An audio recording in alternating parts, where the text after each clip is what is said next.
Magandang tanghali mga buddies, at tayo po ngayon ay magpiprepare ng bola-bola gamit ang puso ng saging, carrots at bell pepper, and of course meron kaunting pork giniling.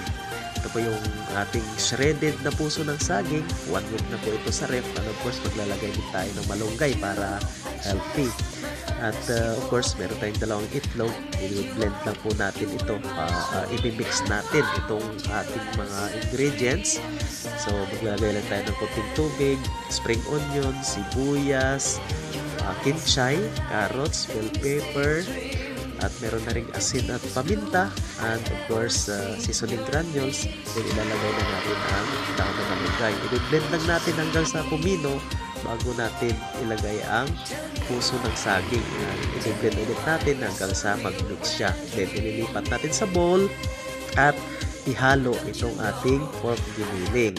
And this time ay gagawa na tayo ng balls at ating ipiprito, and the rest ay gagawin nating burger patties. Ayan na po mga buddies, at tayo ay magpiprito na after nating magawa lahat ng ating mga balls.